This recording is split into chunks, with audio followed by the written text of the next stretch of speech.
PsyCoach Podcast.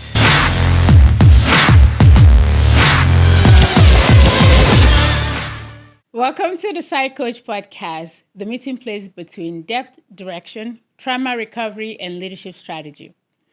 Ancestral healing and modern success. I am your host, Nnenna Uneke, and I'm excited to welcome you to this space today. Today we have in the studio Timon and Noka, and they both have different insights about substance use and addiction to share with us. And I'm going to start with Noka. Go ahead and introduce yourself. Hi. So my name is Noka. I am a social worker and a therapist by profession. And yeah, that's what I do. Welcome to the show. Thank you. Sir? Oh, hi. My name is, everybody calls me Timon, and I'm a sickle cell warrior and also a sickle cell advocate. Currently the president of Nnenna Sickle Cell Foundation and founder of Warriorhood Academy as well, where I teach holistic healing. Well, welcome to the show. And I'm excited because we have you with a personal story and also action-based. You volunteer, you teach. And we have Noka here who works in an organization where they actively treat mental disorder and addiction. Once again, welcome to the show. And we are excited to hear your story, your journey, being that you have a personal connection to sickle cell and also have been affected by the possible addiction that can come from being dependent on pain medication to be alive, basically. And we would love to hear that story from you. Okay, thanks very much for having me on this very powerful platform, first of all. And I would like to thank everybody that made this show happen. Well, to begin with, towards what we go through, it's very common for sickle cell warriors to come in contact with. We often get crisis, right? Yeah. And these are painful crises that requires pain medication. If it's not paracetamol you're using, if it's not normal PCV, you're going for something stronger. And sometimes these stronger ones that arrest the crisis immediately tend to be addictive, right? So yes, it's we come in contact with these pain medications very often, and then it's not like a pandemic, we should say an endemic or something. That within the community there are a lot of people that are that are engaging in substance abuse so often.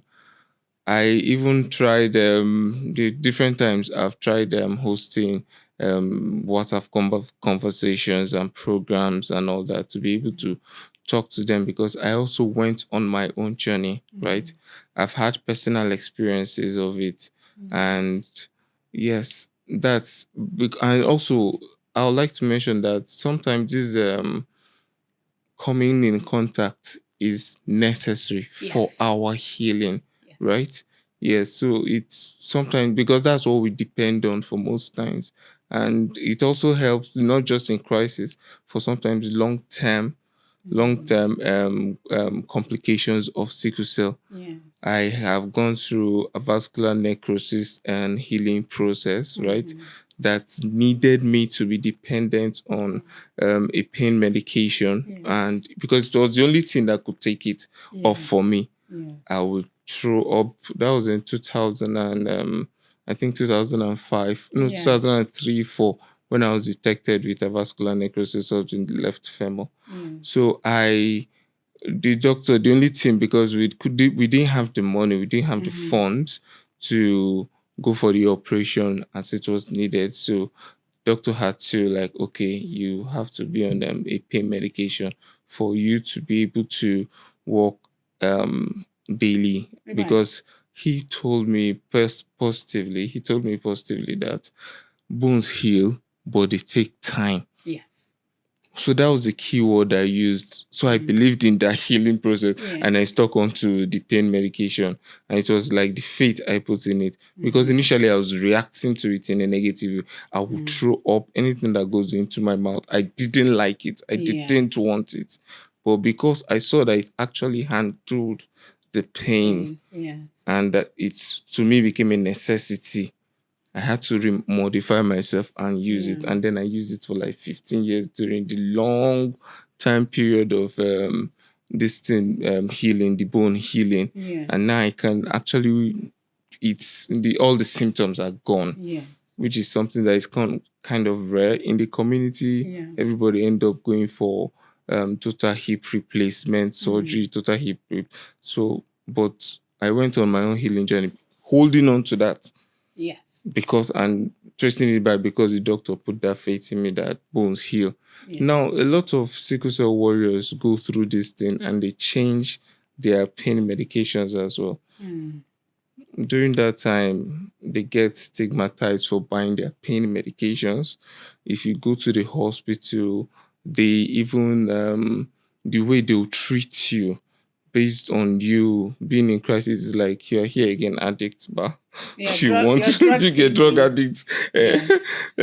So they try to make you feel bad about it. They try to shame you for it. And someone like me, you will not see me in the hospital unless it's an emergency. I know how to manage myself. I've been managing myself. But if I go to the hospital, and then you guys want to test my patience, keeping me down, or can sit down there, and it's a crisis. So usually when I approach the desk, I just tell them, this is my name, and I'm in crisis, right? Because the way they will react to you when they just feel you're an addict.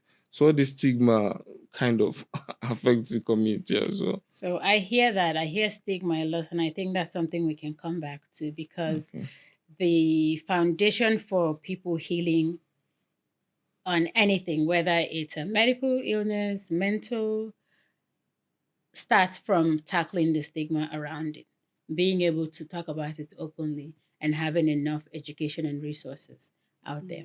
So I'll direct this to Nneka. Do you think that the treating facilities do a good enough job assessing for medical background when people walk in with an addiction, in your opinion? I mean, speaking from experience, I'd say yes. Because even right from when I was doing my IT, it had always been a big deal. You always have to know what the patient's medical background is. You have to carry out the medical forensics. Does this person have any history of even addiction? Does this person have any history of terminal illnesses? So if you don't check that, it can really mess up your treatment plan. So it's necessary for us to check. So that's generally speaking. Do you think that with patients coming in with a history of sickle cell, that there is enough awareness put out there, even before they get to the facility, that makes it so that the care providers are aware that these things somehow, in some cases, go hand in hand, right? Sometimes taking a medication just to be able to breathe without pain can also lead to an addiction. In your opinion, do you feel like there's enough awareness, there's enough information put out there so people know? For terminal illnesses, I don't think there is enough. There is enough awareness. Because like he said, it's very easy for, especially Nigerians. Nigerians are very good at stigmatizing. Yes. Very, very good at it, especially in the medical field. You go to the hospital, you meet nurses, and you're like, oh, even something as little as, oh, I want to run a pregnancy test. The way they will eye you from up to down, you just be like, okay, you know what? Let me just go. Yeah, let me just go. You go to the pharmacy and you're like, oh, I want to get a Plan B pill. They're looking at you like, see this one. So it's very ingrained in our culture to stigmatize, to be very judgmental. So I see it happening a lot. Yeah. I see happening a lot. Based on what you're saying that education, awareness, just sensitivity training for those people in the front lines who aren't even the ones giving the care. Just the people that you have to go through to get checked in at the hospital. Sometimes we will think that maybe those people don't really need to know. Maybe we don't need to train them on the sensitivities. But it looks like we do. We really do. We really, really, really do. Especially customer service is now supposed to allow you to give them such kind of treatment. Yes. And especially when someone comes in and they're in crisis, like there should be standard protocol. What do you do when someone, and if you are an employee in a health facility and you come there because that's your job and that you want to help people, then it's not even a matter of wanting to help people. Exactly. It's like, this is your job and this is literally your job. And people don't understand that body language really speaks. Sometimes they don't even need to say anything. Just the eye they give you alone like that. You just start to retreat back into your shell and you're like, oh, maybe I don't really need this as much as I thought I did. So let me just excuse myself. Yeah. Let me speak to the sickle cell warrior and advocate here. And advocacy is a lot about awareness and conversations. And it looks like the people who really need to listen are the people way up there, right? The people who are hiring the people who run the facilities, whether it be the hospital or the treatment facilities. How do we get this message to them? What's the best way to create enough buzz, enough attention for people to start paying attention to what's happening and the stigma around, just generally around addiction, and especially when it's related to sickle cell? Okay, thank you so much for that question. You see, if I'm to speak on, say, towards authority, I am giving the solution to one alone, right? But instead of that, permits me to also speak to the other arm, which is also the community, because it is what people see and read that they interpret and react as well. So you yourself, if there's a way you can communicate that will be less, that will give you that will give you less of that kind of treatment you're looking for, you also comply by it. Because and so I'll start with the community, the sickle cell community. Yes, we need these pain medications. Yes, we depend on it. But if we are being honest to ourselves, right, we hold on to these things for the wrong reasons. And if we say we are done, we could actually put in the effort to be done with it. Because when I was done with healing from avascular necrosis, right, after like using it for 15 years, I had to take myself to the hospital and complain that this is my journey through this and this is why I've been using it. And although, yes, during the period of me needing it and going to the street, I had to find street ways to get my medication. Just like it's a prescription medication. It's a prescription pain med. So I could not get it over the counter. I had to find street ways, which could have led to different outcomes because it's not controlled, because it's a controlled medication. And going through that, I also got those stigma, and you cannot buy it, and then those exposures alone are one aspect that every sickle cell warrior should also consider. You might buy the wrong things on the streets. And it will create more problems that you're trying to solve. You look at your body, these are synthetically produced pharmaceutical medications. They might solve the pain at that moment. They might give you the high because a lot of them are psycho. Yes, they affect your mind and all that, put you in a good mood. After a while of using this prescription medication for every end I told you, when my body adapted to it, I started enjoying the mood it was giving. And when I no longer needed it, when when I no longer had it, Needed I it would again. still go for it because I Brilliant. needed that. Because an addiction had been To formed. get, yes. I could only perform at certain levels with it, which I craved. And I was getting it from anywhere. Yes, we know that these are the facts of these things that Yes. we depend on. But you should also look at your health. If they say at the age of 50, over 80% of sickle cell warriors would have lost a major organ or struggling with the death of one, you should tell yourself the truth. At 50, would your organs still be be working. intact? Because you're coming in contact with all this medication and the frequency of it is not healthy. So you also look at how do you want to prolong your life. You consider all these things. You should give yourself a lot of whys. You need to stop it. Yeah. That's why I went for that first one. And then secondly, I also had another experience of, I was at the hospital for a long crisis period, right? My crisis are usually 3 to maximum 5 days.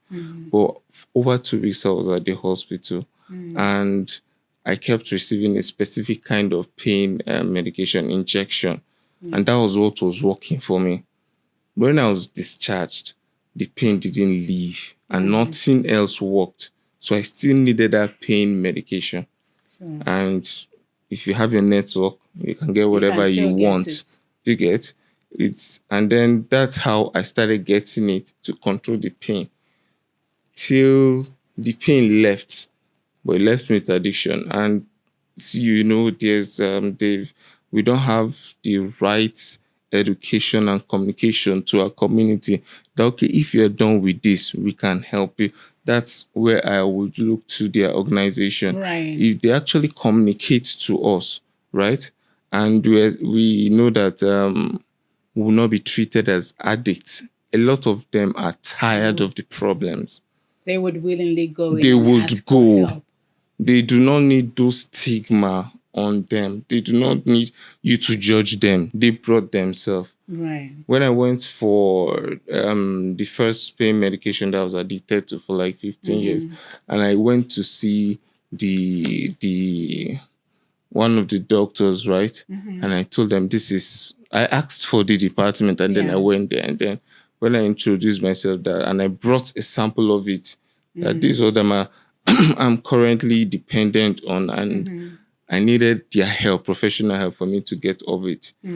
The response I got was like, "I'm one of them now. Well, she not tramadol." So I don't know if you get she not tramadol. Now one of them, please hold him. And I'm like, how? I actually got scared because I thought it was this guy's drug law NDLEA to get that were involved. And it was a doctor. But it was a doctor. I don't even want to go. But it's the Central Hospital, right? Here in Abuja.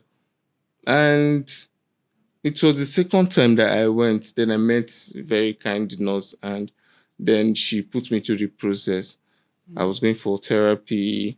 She would tell me activities to do just to get my mind distracted over it. And she kind of built a mindset in me. Although I didn't stop immediately. Right.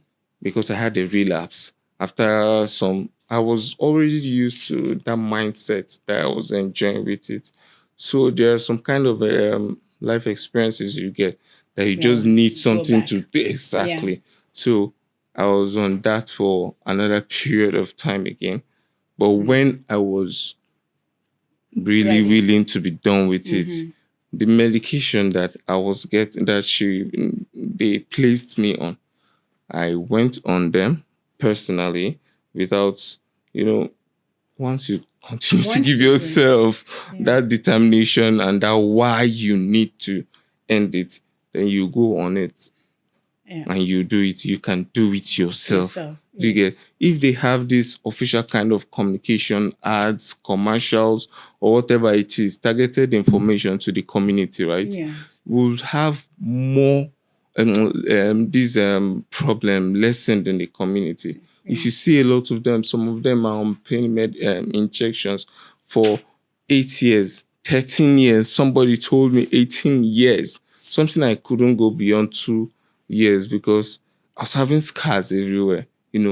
That urgency, you needed to fix it. I only did intravenous. I didn't do intramuscular. So you need the desire to shoot up exactly and get your fix immediately. Can even make you enjoy yourself. This medication causes scarring. A lot of them are going through it. Is there like an average time frame for these medicines to be used? Time frame, yes. Okay, the time frame usually it expires within the body within 2 hours. No, normally. like I mean, like for you to rely on this medication for treatment, is there like like you said you?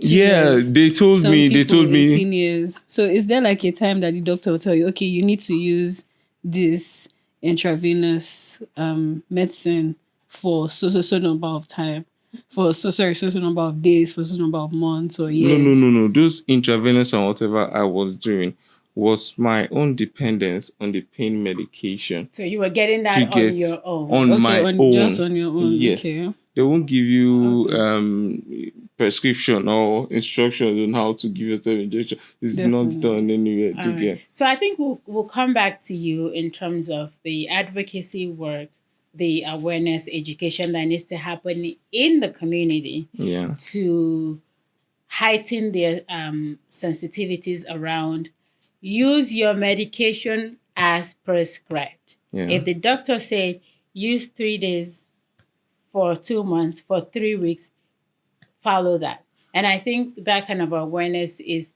best coming from both sides, right? Both from the treatment facilities, both from the government or the medical association, and also from inside the community. Yeah. So, and I would send this to Noka here to, again, maybe help us understand how closely is medication monitored when people come and they need to, you assess them and you find out they need to be on any kind of medication, Suboxone, whatever, to get over the addiction.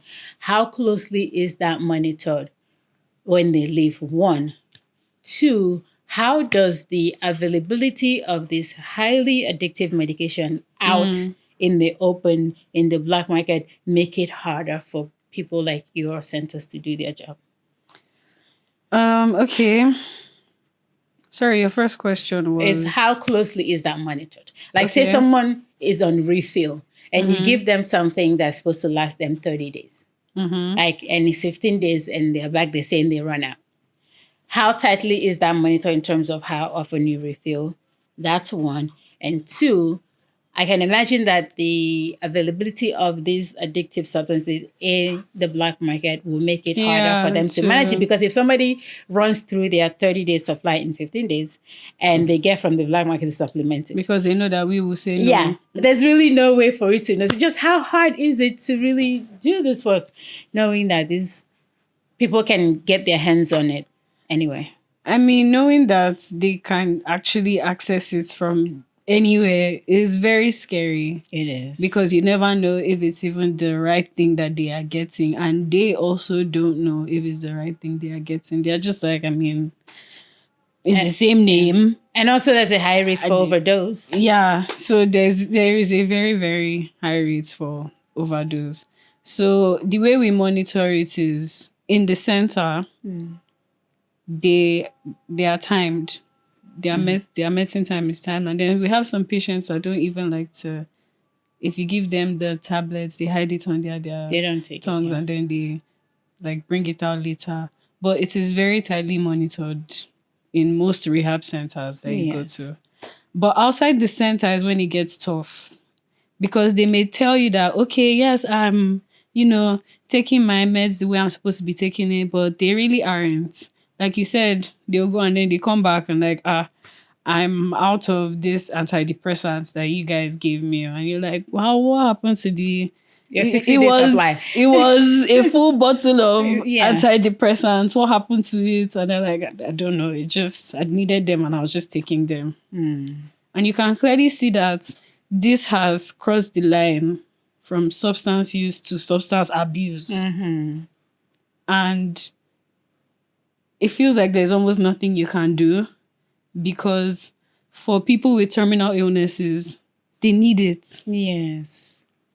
So it's very difficult to know, okay, when this person is being genuine, like, oh, they need this. They really do need this. Or when it's becoming an addiction. Or when it's becoming an addiction. So I can understand him saying that, the stigma and all that, because it's really bad.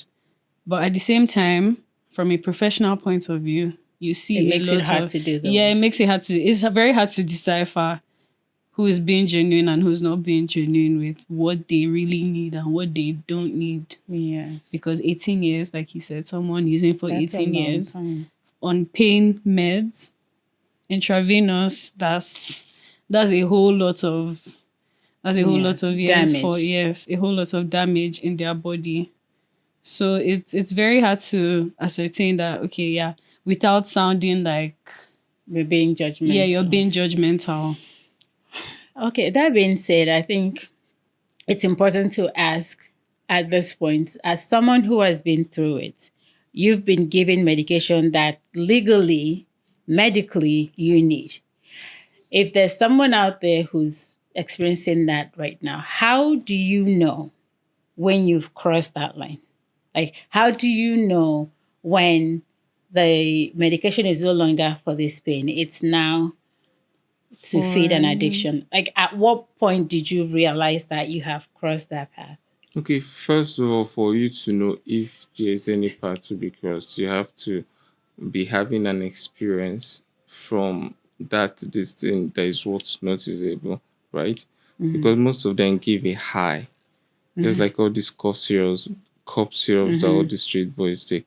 It gives you a mood. It changes your mood, put you in a mental state, right? So for you to know that, okay, you are just depending on that state of mind, and exactly, and not for whatever it's meant for, then you know you've crossed the line.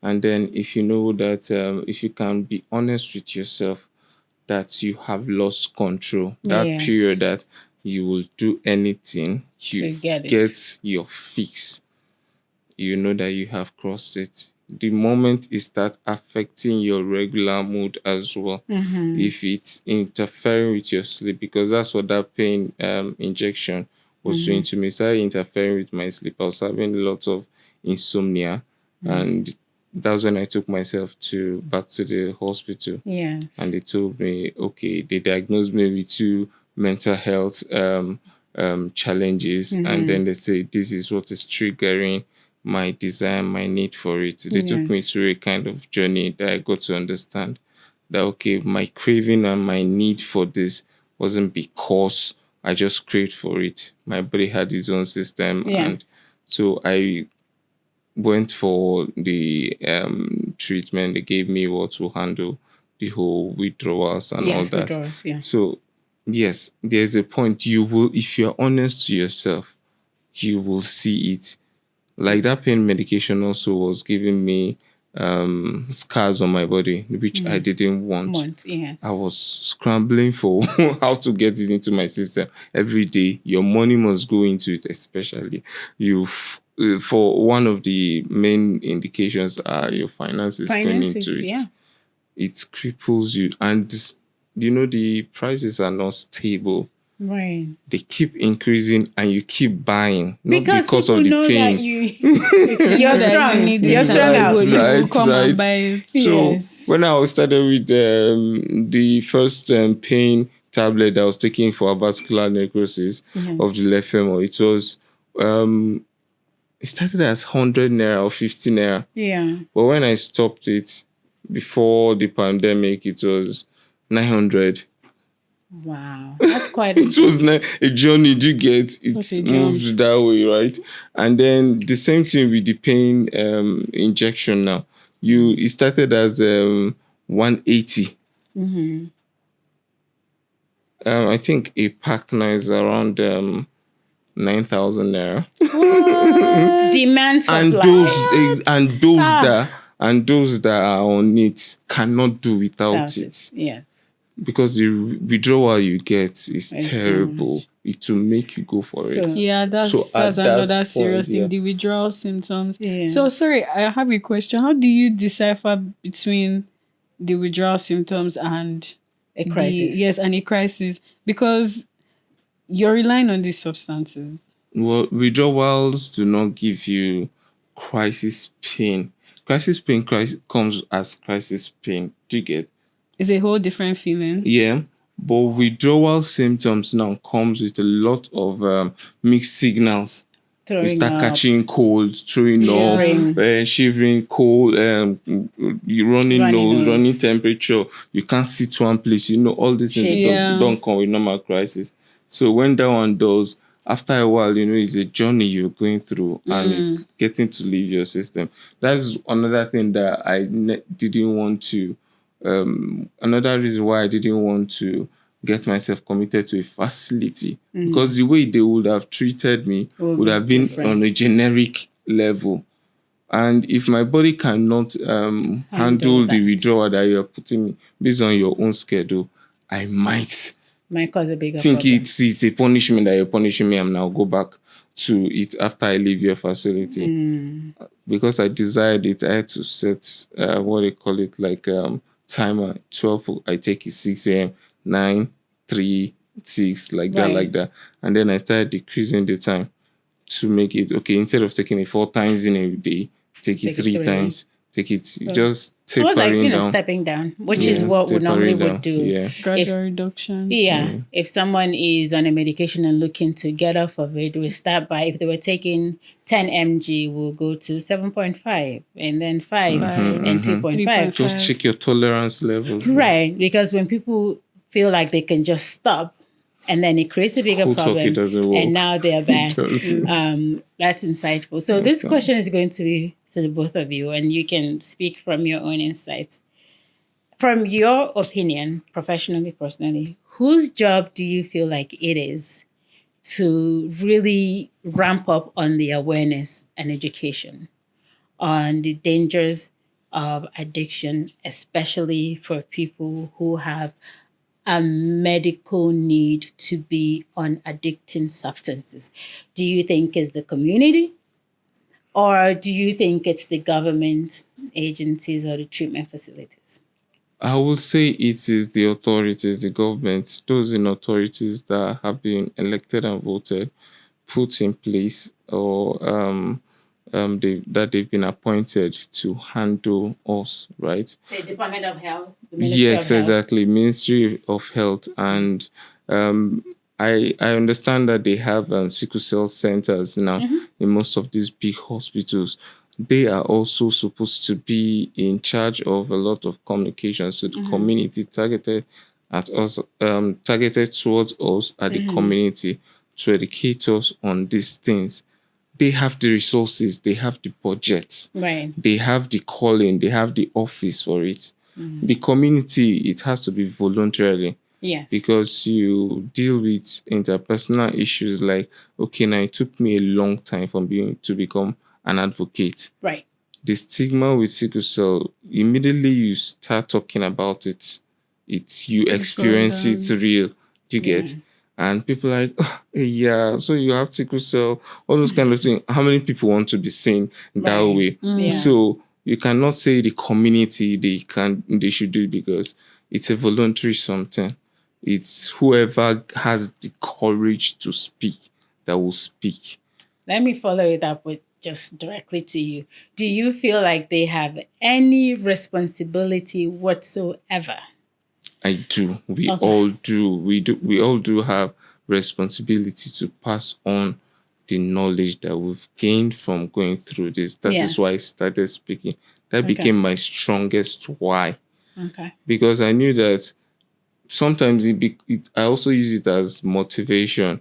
When I'm in crisis, I'm in the hospital, I just tell myself, my experience cannot be wasted. Yes. The things that I know I should be able to communicate before I leave. You get, like, because I understand that what Western medical practice does with our hospitals, it's not on person based, it's not individual based. And yes, they might say they are doing a lot of researches and bringing up very, very expensive solutions that we cannot access right now. Yeah. And that has a lot of the probability of succeed. See, I don't think they have real solutions right now. These people are not communicating Are you the right talking thing. in terms of addiction treatment or sickle cell treatment? General sickle cell treatment, because when you're looking at sickle cell treatment, you're looking at it holistically. Yeah. To get mental wellness, the person's soul satisfaction, their nutrition, their lifestyle, all these things Everything come together. exactly. All these things are supposed to come into play when you're treating these patients, because they have special needs. They have special needs. There's a term she used, which me normally I would go against it. Terminal illness. No, Yeah. with a lifestyle change, you can can live be for as long as you want. Now with sickle cell, before the statistics was out of every 150,000 sickle births within the country, that's Nigeria. Although globally they say almost 400,000, but in Nigeria you have the statistics normally that we knew for a very long time was out of every 150,000 sickle births, only 10% get to live past the age of 5. That means out of 150,000, you only had like 15,000 Living. that will survive past the age of 5. That is a drastic statistic. They said our what they call it, our lifespan Trajectory, is within 22, 23. So even the realization of these facts and digits can cause mental health challenges. Yes. It keeps you in a gloomy state of depression, sadness, hopelessness. You are cubed. These kind of things warrant therapy. Measures. Yes. You contribute to their well-being. It contributes to their well-being. You don't just treat based on symptoms. Just the medical part of it.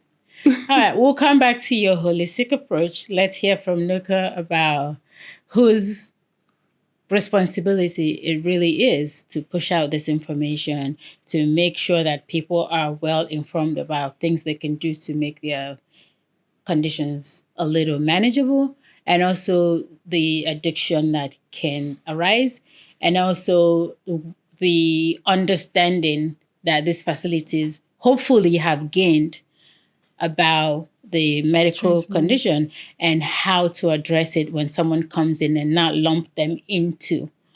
But let's start from putting out the information awareness and then the specific treatment. Is it any different when someone's coming in with a history like his?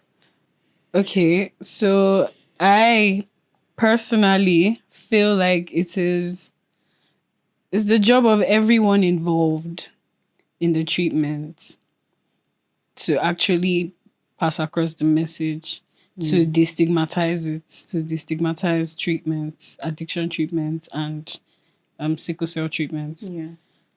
Because the government needs to the Ministry of Health needs to step up and actually create facilities for specific illnesses. But we don't really have that. Like he said, they just recently opened a sickle cell center, which is, recently, this 2025. Right. And it's also the job of the nurses and the doctors To be well informed, because as a medical practitioner, the one thing that you need to have is the regard for human life. We call it the unconditional positive regard. You need to have that as a medical practitioner. So the whole stigma, you can't be treating a patient and you're biased against them. Yes. And we see it everywhere. We see it in our community as mental health providers. You see therapists that are like, no, this one, I heard he's homosexual, so I'd rather not even deal with that. Go and find another therapist to go and deal with that. So there's a lot of stigma within the community, within the care system. So it's a very deep rooted thing that if we start to get into, it's going to take a whole lot of time. So yes, as a medical practitioner, you need to be very well informed, and you need to have that unconditional positive regard, and also the people in the community. Not only do they need to make their needs known, they also need to manage it properly. They need to manage their needs because, like you said, it's possible that no one else is even thinking about ways to make that better. And that brings me to what you mentioned about personal responsibility, which is, managing it with diet, emotional well-being, being grounded, which again speaks to the holistic approach to your the approach that you have used.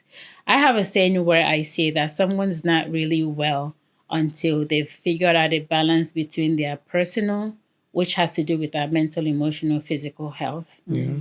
They are professional, which has to do with what you do for work or what you enjoy doing, your passion. Their social life, which has to do with your relationship with your family, your surrounding, your community, where you volunteer, your friends, how often you go out to dance or kick ball, and your spiritual life, right? And when I talk about spiritual life in a medical or clinical context, I don't want people to think, church, mosque. That's not what I'm talking about. I'm thinking about that your relationship with God, with the higher power, that internal drive, your that authentic thing, self. yes, that thing that makes you feel like things are hard, but you know what? I have a higher power I can look to. Things are gonna get better. I know that if I let this medication go now, I will survive because I have faith, because I have belief in myself. So that spirituality gives you the tenacity to have belief in self, belief in your abilities, belief in whatever it is that you want to achieve, even though they might seem hard. And you say, I can do it because I have this inner strength. So I wanted to bring it back to you and say that level of personal responsibility. We're not waiting for the government. The government are not doing what they're supposed to do, right? If we're waiting for them to feed us the information, would it serve the community well? Like, say, for yourself who has an advocacy practice, to put out more information around, okay, we can manage this if we are paying attention to our diet. We can manage this better if we're making sure that we're going outside to get some exercise, or if we seek someone and we're doing therapy, which again, that is stigma upon stigma, right? So you have sickle cell, that's stigmatized. You develop an addiction ×2. Another stigma. Now you're depressed ×3. Another stigma. Now your physical health is not out there because you don't. It's like just piled upon piled. So that means that emotional well-being or therapeutic care should be a big focus for people who are struggling that. So if people recognize that individually, that can make the difference between you making it to 20-something to making it to 50-something, because you have tuned in spiritually, and looked for the support around you. Look for, okay, you're curious, what can I do to be better? What can I do so I don't end up here, so that I don't become a statistic? And it looks like you have done that a little bit. So tell us more about your holistic approach to care. And you say that you teach that to people. Yes, I do. Tell us about that. Well, from all I know about the community, from both the statistics, experiences, being in a leadership position, handling programs, volunteering, I'll summarize that aspect of personal experience and personal interest in taking care of yourself that way, based on identity problem, right? You have to, if you do not see yourself in the right light, you will not be interested in doing it. Doing nice things for yourself. Do you get very personal? Because actually slipped into depression when I was appointed president of Nnenna Uneke Sickle Cell Foundation after some period of time. Because when these lady, the founder, Hajera Bimedunama, I was just volunteering, normally going for events and then giving my contributions. As I saw the need within our WhatsApp group and all that. And from there, she appointed me. So I didn't know anything about the community. Yeah. I didn't know their challenges because, we've been shielded right from childhood as individuals, right? Where your parents will be using religion to tell you your genotype is going to change. Your genotype is going to change. So you do not associate with other members of the community.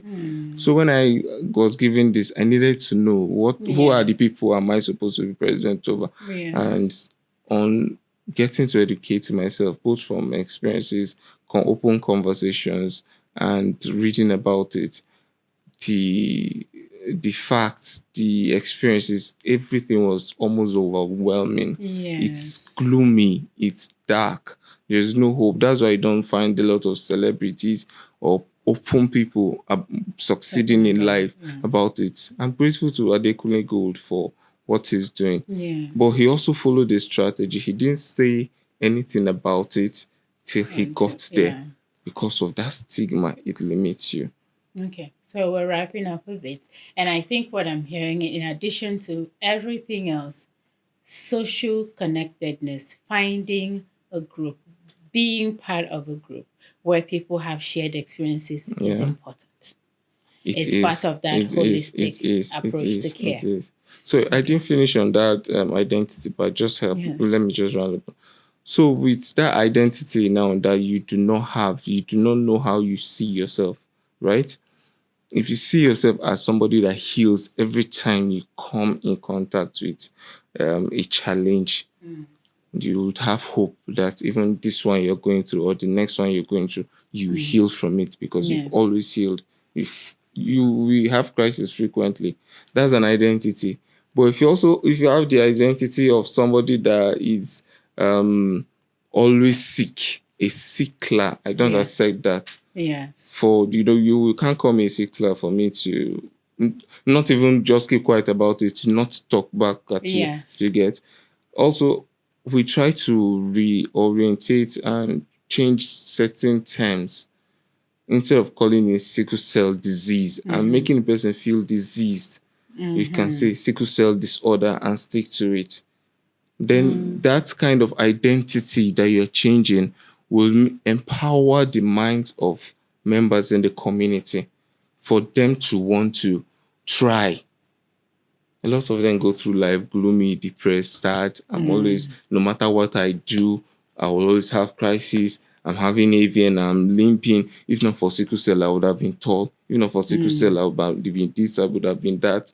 You get, there are careers that we are not permitted to because of our health. All these things affect your image, your personal image. So identity is what I usually focus at when I teach holistic health for individuals.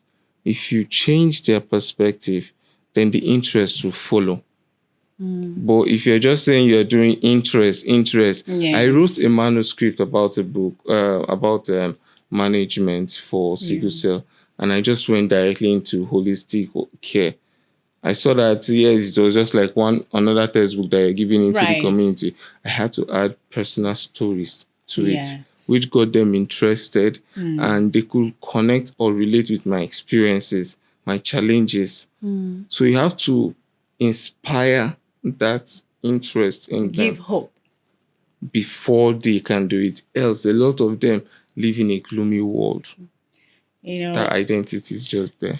When you were talking about that, I started thinking about how we can only reach the heights that our mind can conceive, right? So when you talk about people's identity already formed and they've decided what their fate is going to be, now the mind doesn't have room to grow and say, let's do this. So what you're talking about is actually core positive psychology work and mindset shift, right? Because if I believe that I'm going to be successful, I'm going to be well each day I wake up, I'm more likely to take actions that are going to guide me to that path. True. But if I wake up there and I say, oh, I'm so tired. I'm going to be so sick. That is how the day is going to go, because thoughts, actions, Manifest. feelings, behavior, right? It also helps with, and it also affects the way treatment warriors goes. can go. Yeah. Or exactly, if you tell yourself that I cannot do this without this thing, I cannot go today without this medication. But if you tell yourself that, okay, I can stay till 9 o'clock, I can stay till 12 o'clock, you time yourself. It's what you tell yourself. It's that you are mindset change. So the entire sickle cell management has to be holistically, not the way the mind, treat us at body, the Western soul. No, it's just. See, you are the reason why I came up with psych-coaching, because I realized that Western scenarios like this, that Western psychotherapy focuses on the pathology. Yeah, exactly. This one's they just want to take pathology. Right. Like, let's just treat it. Yes, because for someone to be a full person, we have parts of us. There's the mental part of us. There's the psychological part. There's the emotional. There's the physical. There's the social. There's the professional. And if we're not functioning in any part of this, it affects other parts. True. So that's why, again, I tell people I'm a holistic therapist. I'm not your average Western therapist. I am let's start from here. Let's go back. Let's build it up. Let's build it up, right? Versus, I'm depressed. Okay, so how do we get you not to be depressed? You have to do your CBT 5 times a day. No, we have to go all the way back. So I think with that, I'm going to leave wrapping up to you. Give us any cheat code, any hack, anything you found that works in the work that you do as a therapist and also working in addictions center. Just the experience of being able to talk people down when they call in with an emotional crisis, to the point where they don't hurt themselves until they can get themselves into treatment. Tell us something that you found has really worked in helping get people well. Okay. For me, what I like to do is, first of all, I like to be as casual as possible. I like that. Because once people feel like, you're coming with that tense psychologist energy, I'm the expert. They're like, this one, before I even talk, she already knows what's wrong with me. So what's the use of talking? Right. So you have to relate with the person you're talking to. I like to relate first. Like, as the kids will say, vibing. Yeah, I like to vibe. You have to catch that vibe with them first. So yeah, that's what I like to do. And after that, I like to motivate. Motivation is really big in addiction treatment. We talked about that earlier. Yeah, if someone is motivated, they would do anything. Motivation can push that adrenaline. Yes. Can make someone actually do what they need to do. So I like to motivate people. And once you give people that push that they need, you see them, like sometimes you get clients that are calling back, oh yeah, you recommended shadow work yesterday and I did it. And do you have another shadow work I can do, another suggestion of shadow work I can do to help me go through this? And you're like, okay, yeah, you can try this now. You can do this now. And you see, they are more responsive to treatments. They are taking everything nice and cool. And when after you giving them that motivation, you need to follow up.